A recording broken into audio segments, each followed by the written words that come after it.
حجاج بن یوسف نے ایک زبردست فوج کے ساتھ 72 ہجری میں مکہ معظمہ کا محاصرہ کر لیا۔ محاصرہ اتنا سخت تھا کہ مکہ میں اناج کا ایک دانہ بھی نہیں پہنچ سکتا تھا، لیکن عبداللہ بن زبیر کے پائے استقامت میں ذرا بھی لرزش نہیں آئی۔ مسلسل 6 مہینے کے محاصرے کے بعد رسد کی قلت کی وجہ سے مکہ میں عام قحط پڑ گیا۔ لوگ سواری کے گھوڑے ذبح کر کے کھانے لگے۔ عبداللہ بن زبیر برابر اس کے مقابلے پر تھے، لیکن حجاج نے جبل یوکیس پر قبضہ کر کے منجنیق نصب کر دی۔ اس پہاڑی سے بیت اللہ کو بآسانی نشانہ بنایا جا سکتا تھا۔ عبداللہ بن زبیر اور ان کے ساتھیوں کا خیال تھا کہ حجاج بیت اللہ پر پتھر برسانے کی جسارت نہیں کرے گا، لیکن اس نے سنگ باری شروع کر دی۔ ایک پتھر خانہ کعبہ کی چھت پر آ کر گرا۔ اس پتھر کے آتے ہی آسمان سے ایک سخت کڑک کی آواز آئی، بجلی چمکی اور آسمان پر تاریکی چھا گئی۔ حجاج کی فوج ایسی خوفزدہ ہوئی کہ پتھر پھینکنے بند کر دیے۔ یہ تاریکی 2 روز تک چھائی رہی۔ عبداللہ بن زبیر نے یہ کرشمہ قدرت دیکھ کر نیت باندھ لی۔ اس انہماک سے نماز پڑھی کہ کبوتر ان کے کندھوں اور سروں پر آ کر بیٹھ گئے۔ حجاج نے پتھر پھینکنے بند کر دیے تھے، لیکن محاصرہ اسی طرح جاری رکھا۔ ہر کوئی عبداللہ بن زبیر نہیں تھا۔ حجاج کی سنگ باری سے لوگ خوفزدہ ہو گئے۔ بھوک کا خوف الگ تھا۔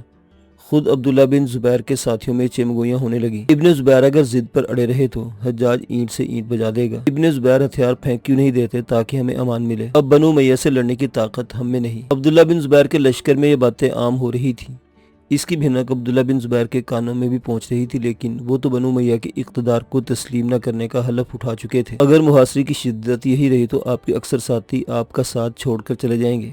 کسی نے آ کر آپ کی خدمت میں عرض کیا، کیا وہ حسین رضی اللہ تعالیٰ عنہ کے خون سے بے وفائی کریں گے؟ اس وقت کسی کو یہ خیال نہیں، کسی کو نہ ہو، مجھے تو ہے۔ میں کبھی عبد الملک کی بیعت کے لیے ہاتھ نہیں بڑھاؤں گا۔ آپ اکیلے رہ جائیں گے، مجھے پھر بھی بیعت قبول نہیں ہوگی۔ لوگ حجاج کے پاس جانے کے لیے پر تول رہے ہیں۔ میں کوشش کروں گا کہ وہ نہ جائیں، لیکن یہ نہیں ہو سکتا کہ میں بھی ان کے ساتھ چلا جاؤں۔ وقت گزرتا رہا۔ 6 مہینے کے محاصرے نے اچھوں کی کمر توڑ دی۔ جب کھانے کو کچھ نہیں رہا تو عبداللہ بن زبیر کے ساتھی ان کا ساتھ چھوڑ کر حجاج کی پناہ میں آنے لگے۔ انہیں چھوڑ کر جانے والوں میں ان کے فرزند بھی شامل تھے۔ مکہ تیزی سے خالی ہو رہا تھا۔ 10,000 اہل مکہ حجاج کی پناہ میں چلے گئے۔ اب گنتی کے جانباز تھے جو عبداللہ بن زبیر کے ساتھ تھے۔ حجاج کے لشکر میں بے چینی پھیلی ہوئی تھی۔ بیشتر کا حال یہ تھا کہ مکہ پر حملہ کرنے کو تیار نہیں تھے۔ حجاج نے انہیں مطمئن کرنے کے لیے عبد الملک کو خط لکھا۔ گفت و شنید کا کوئی نتیجہ نہیں نکلا۔ مجھے مکہ معظمہ کو بزور شمشیر فتح کرنے کی اجازت دی جائے اور کچھ کمک بھی روانہ کی جائے۔ عبد الملک کی کوشش یہ تھی کہ خوریزی کے بغیر مکہ معظمہ پر قبضہ ہو جائے، لیکن جب حجاج کا خط ملا تو اس نے قدرے پس و پیش کے بعد اجازت دے دی اور کچھ فوج بھی بطور کمک روانہ کر دی۔ عبد الملک کا یہ خط اس نے اپنے لشکر کو دکھایا اور یہ تاثر دے کہ خود خلیفہ یہ چاہتا ہے کہ عبداللہ بن زبیر کو قتل کر دیا جائے۔ عبداللہ بن زبیر کو یہ خبریں برابر مل رہی تھیں۔ ان خبروں سے ظاہر ہو رہا تھا کہ حجاج محاصرے سے تنگ آ چکا ہے اور وہ عنقریب مکہ میں داخل ہو جائے گا۔ لڑنے کی سوا کوئی چارہ نہیں رہا تھا، البتہ مصالحت کا راستہ اب بھی کھلا ہوا تھا۔ انہیں کیا کرنا چاہیے؟ مشورہ کرنے کے لیے والدہ کی خدمت میں حاضر ہوئے۔ اماں، میرے تمام ساتھی ایک ایک کر کے مجھ سے الگ ہو گئے ہیں، چند جانثار ہیں اور میں ہوں۔ شکست کے سوا کوئی راہ نہیں۔ اگر میں ہتھیار ڈال دوں تو ممکن ہے مجھے میرے ساتھیوں کو امان مل جائے۔ آپ کی اس بارے میں کیا رائے ہے؟ آپ مجھے کیا مشورہ دیں گی؟ بیٹا، جنگ و جدال مردوں کا کام ہے، میں تمہیں کیا مشورہ دے سکتی ہوں؟ ہاں، اتنا ضرور کہوں گی کہ اگر تم سمجھتے ہو کہ حق پر ہو اور حق کے لیے لڑتے ہو تو مردوں کی طرح لڑ کر مرتبہ شہادت پر فائز ہو جاؤ اور کسی قسم کی ذلت برداشت نہ کرو۔ اگر تم دنیا طلبی کے لڑتے ہو تو تم سے برا کون اللہ تعالیٰ کا بندہ ہوگا کہ خود کو بھی ہلاکت میں ڈالا اور اپنے ساتھ کتنوں کو ہلاک کیا۔ اگر یہ عذر ہے کہ اپنے مددگاروں کی وجہ سے مجبور ہو گئے تو یاد رکھو، شریفوں اور دینداروں کا یہ شیبہ نہیں۔ تمہیں کب تک دنیا میں رہنا ہے؟ خدا کی قسم، عزت کے ساتھ تلوار کھا کر مر جانا اس سے بہتر ہے کہ ذلت کے ساتھ کوڑے کی مار برداشت کی جائے۔ اماں جان، میں موت سے نہیں ڈرتا، صرف اس سے ڈرتا ہوں کہ میری موت کے بعد دشمن میری لاش کو سولی پر لٹکائیں گے، بے حرمتی کریں گے، جس سے آپ کو رنج ہوگا۔ بیٹا، جب بکری ذبح کر ڈالی جائے تو پھر اس کی کھال کھینچی جائے، اس کے جسم کے ٹکڑے کیے جائیں، اسے کیا پرواہ؟ تم اللہ پر بھروسہ کر کے اپنے کام کیے جاؤ۔ راہ حق میں تلواروں سے کیما ہونا گمراہیوں کی غلامی سے 1000 درجہ بہتر ہے۔ رہی یہ بات کہ مجھے تکلیف ہوگی تو بیٹا، میں تمہارا انجام دیکھ کر مرنا چاہتی ہوں، تاکہ اگر تمہیں شہادت نصیب ہو تو اپنے ہاتھوں سے تمہارا کفن دفن کر دوں، اور اگر فتح پاؤ تو میرا دل ٹھنڈا ہو۔ عظیم ماں کے حوصلہ افزا کلمات سن کر ابن زبیر پر رقت طاری ہو گئی۔ اماں جان، میرا بھی یہی خیال تھا کہ راہ حق میں لڑتے ہوئے جان دے دوں، لیکن آپ سے مشورہ ضروری تھا۔ شکر ہے خدا کا کہ میں نے آپ کو اپنے سے بڑھ کر ثابت قدم پایا۔ اب میں میدان جنگ سے پیچھے قدم نہیں ہٹاؤں گا۔ اللہ کی رضا کے سوا مجھے کچھ مطلوب نہیں۔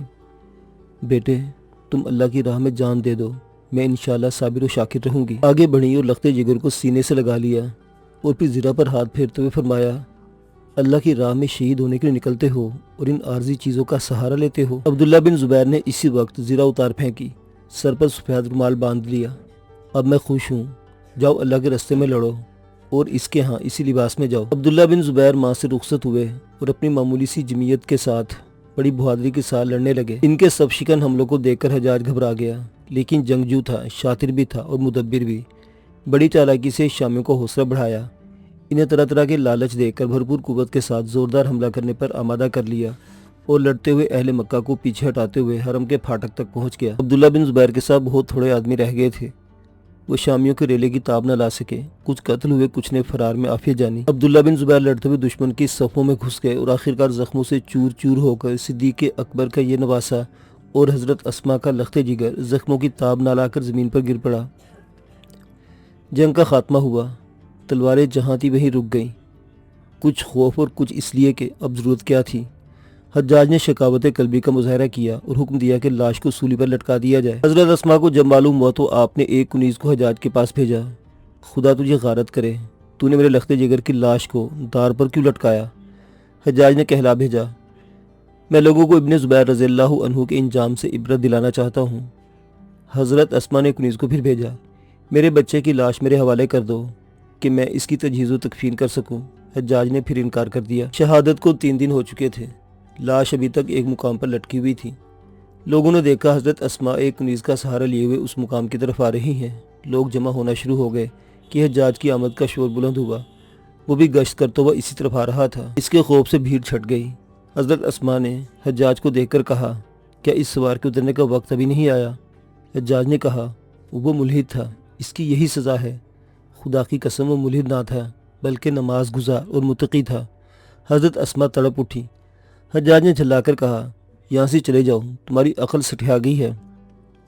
حضرت اسما نے بڑی بے باکی سے کہا، میری عقل نہیں سٹھیا گئی، خدا کی قسم میں نے رسول اللہ صلی اللہ علیہ وسلم کو فرماتے سنا کہ بنو ثقیف میں ایک کذاب اور ایک ظالم پیدا ہوگا۔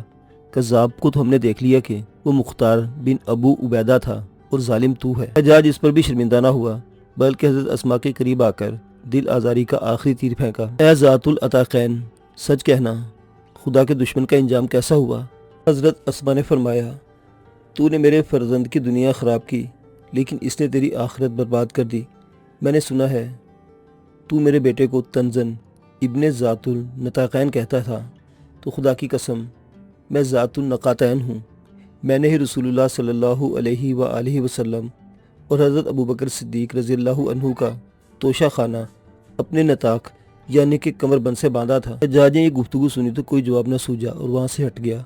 لاش اب بھی سولی پر لٹک رہی تھی۔ حضرت اسما اب حجاج کی طرف سے بالکل مایوس ہو چکی تھی۔ ابن زبیر کے بھائی عروہ بن زبیر محاصرہ مکہ کے دوران میں عبداللہ بن زبیر کے ساتھ تھے۔ جب عبداللہ شہید ہو گئے اور حجاج نے کلاش سولی پر لٹکا دی تو مکہ سے پوشیدہ طور پر عبد الملک کے پاس دمشق پہنچے اور اس سے درخواست کی کہ عبداللہ بن زبیر کی لاش اس کی والدہ کے حوالے کی جائے۔ عبد الملک کو حجاج کی اس حرکت پر سخت غصہ آیا۔ اسی وقت حجاج کو خط لے کر حکم دیا ابن زبیر کی لاش فوراً حضرت اسما کے حوالے کی جائے۔ حجاج نے ابن زبیر کی لاش حضرت اسما کے حوالے کر دی۔ حضرت اسما فرمایا کرتی تھی کہ الہی مجھے اس وقت تک زندہ رکھنا جب تک میں اپنے فرزند کو دفنا کر مطمئن نہ ہو جاؤں۔ چنانچہ یہی ہوا۔ جب ابن زبیر رضی اللہ عنہ کو دفنایا گیا تو اس کے 5ویں روز حضرت اسما رضی اللہ عنہا کا بھی انتقال ہو گیا۔ اس کامیابی کے صلے میں خلیفہ عبد الملک نے حجاج بن یوسف کو حجاز، یمن اور یمامہ کا حاکم بنا دیا۔ طارق بن عمر حضرت عثمان رضی اللہ عنہ کا غلام مدینہ کا گورنر تھا۔ عبد الملک نے طارق بن عمر کو مدینہ طیبہ کی ولایت سے معزول کر کے اس کی جگہ حجاج کو مقرر کر دیا۔ حجاج مدینہ آ گیا، امارت کی شان بڑھی تو اس کی صفاکی میں بھی اضافہ ہوا۔ وہ اکثر کہا کرتا تھا، خون بہانے اور صفاکانہ افعال کا ارتکاب کرنے میں مجھے وہ لذت ملتی ہے جسے صرف میں ہی محسوس کر سکتا ہوں۔ اختیارات ہاتھ میں آئے تو صفاکی نے بھی ہاتھ پھیلائے۔ اس کے مظالم سے اصحاب رسول صلی اللہ علیہ وآلہ وسلم بھی نہ بچے۔ چنانچہ حضرت جابر بن عبداللہ کے ماتھے میں داغ لگائے اور حضرت انس بن مالک کی گردن میں داغ لگائے۔ اس سے مقصد ان کی توہین و تذلیل تھی۔ وہ اموی تھا، لہٰذا حضرت عثمان کے قتل کے انتقام کی آگ بھی اس کے دل میں بھڑک رہی تھی۔ اس نے حضرت سہیل بن سعد کو بلوا کر کہا، تم نے کیوں حضرت عثمان کی مدد نہیں کی؟ اس نے چند کہا کہ مدد کی تھی، لیکن حجاج نے انہیں جھوٹا قرار دیا اور پھر سیسا گرم کر کے ان کی گردن پر ڈال دیا۔ جلیل القدر صحابیوں کو محض اس لیے مشکیں کس کر کوڑے لگوائے جاتے تھے کہ وہ حضرات راست گو تھے، اور حجاج کو خوف تھا کہ ان کی راست گوئی کہیں امویوں کے خلاف کوئی طوفان کھڑا نہ کر دے۔ عبداللہ بن عمر رضی اللہ عنہ جو مکہ میں بے حد محترم ہستی کے مالک تھے، ایک اموی کے ذریعے ان پر اس وقت حملہ کر دیا جب وہ خانہ کعبہ میں طواف کر رہے تھے۔ برچھا ان کے پاؤں کو چھیدتا ہوا زمین میں دھس گیا، اسی زخم سے ان کی موت واقع ہوئی۔ ان مظالم کی اسے خلیفہ عبد الملک کی طرف سے اجازت نہیں تھی، یہ تو اس کے ذاتی افعال تھے جن کا وہ ارتکاب کر رہا تھا۔ جب کبھی عبد الملک کے علم میں کوئی واقعہ آتا تو وہ حجاج کی سرزنش بھی کرتا، لیکن حجاج اس کی سلطنت کو وسعت دے رہا تھا، اس لیے وہ اسے معزول بھی نہیں کر سکتا تھا۔ حضرت انس بن مالک رضی اللہ عنہ حجاج کو پسند نہ کرتے تھے، ان کا قیام بصرہ میں تھا۔ حجاج کی نظروں میں وہ بھی باغی تھے۔ حجاج نے طلب کیا اور ان سے باز پرس کی۔ حجاج نے پوچھا، یہ دو رنگی کے کبھی مختار کے ساتھ تو کبھی ابن اشس کے ساتھ؟ حضرت انس رضی اللہ عنہ نے پوچھا، امیر یہ کس کے بارے میں کہہ رہے ہیں؟ حجاج نے کہا، خدا تم کو برا کرے، میں تم سے کہہ رہا ہوں۔ حجاج نے غصے میں آ کر آپ کی گردن پر مہر لگوا دی۔ حضرت انس رضی اللہ تعالی عنہ نے ان کی شکایت عبد الملک سے کی تو اس نے اسی وقت حجاج کو غضب آلود خط لکھا، تم اپنے اوقات اس قدر بھول گئے اور تمہاری یہ جرت کہ تم خادم رسول صلی اللہ علیہ وسلم سے گستاخی کرتے ہو۔ میرا خط پاتے ہی ان کی خدمت میں حاضر ہو کر ان کی رضامندی حاصل کرو، ورنہ تم کو اس کا خمیازہ بھگتنا پڑے گا۔ یہ خط پاتے حجاج اتنا گھبرایا کہ سوچنے کی مہلت کو بھی خیر بات کہا اور حضرت انس رضی اللہ عنہ کی خدمت میں حاضر ہو کر معافی کا خواستگار ہوا اور ان کی خوشنودی کا خط لے کر عبد الملک کے پاس بھیجا۔